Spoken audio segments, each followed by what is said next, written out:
arm under, look out to the outside, drive his shoulder on his face here. So you here, if you feel like he's moving a little bit, just like shoulder on his chin. What I can also do is keeping my right knee touching his hip, and I extend my left. That's acceptable too. The other thing I could do is I can get my right knee far away from him if I twist with my right hip, controlling his arm, and my right hip is touching his right hip, but there's not much space for him to return his leg underneath me to replace guard. Try to go for it. So kind of like I have to control his arm, keep this pressure, keep it right here. Or scarf hold. Scarf hold, I come a little bit more to his upper chest, knee up, and I try to get my thigh under his shoulder, because I will have some attacks here. All right? Okay? Scarf hold. I can go back to the center, and I can do what we call reverse scarf hold, where I get his arm under, let go of the head, push his arm up, block his hip on my side, and I sit out like this. That's reverse scarf hold, okay? Reverse scarf hold. If I want to switch to neutral, I don't bring this leg, this hip over. I bring my bottom hip, scissor, return, control the arm. Look, from here, I shoot this right under. But not this, like this. So I can drive some weight. Lean forward, don't lean back. Because if I lean back and I'm too far down, he could toss his leg over my head.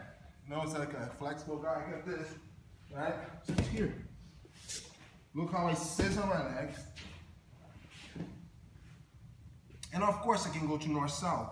So those, like, sometimes you hear, and start pushing me, start like trying to create space. I feel like I'm losing it. I switch my control. All right?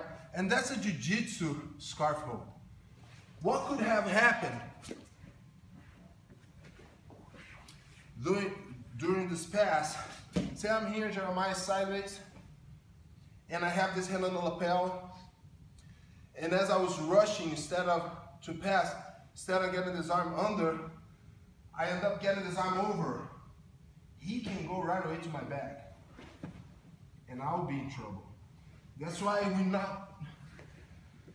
you go to Brazil, nobody or just a few people would teach the regular kazagatame or the regular scarf hold they've seen judo in wrestling, because people are so afraid of having to have that back taken.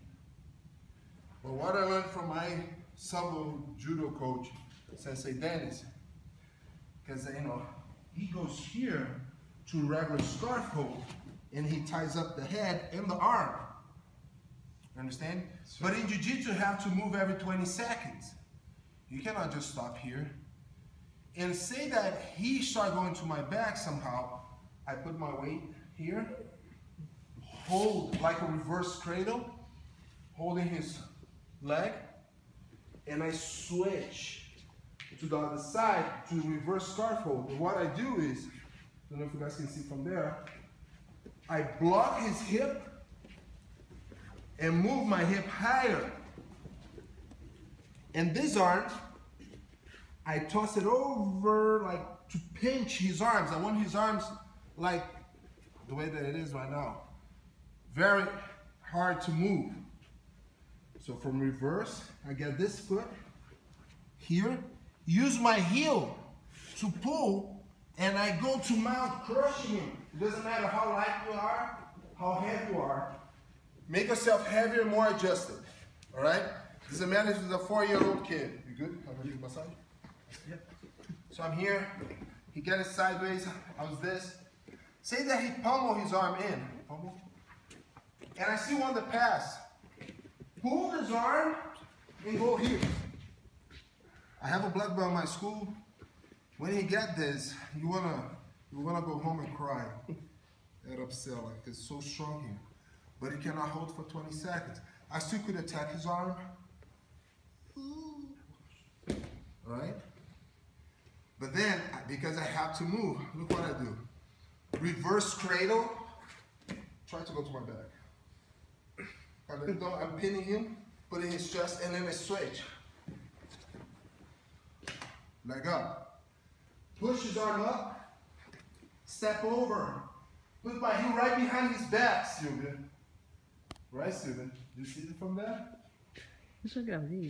She's getting him.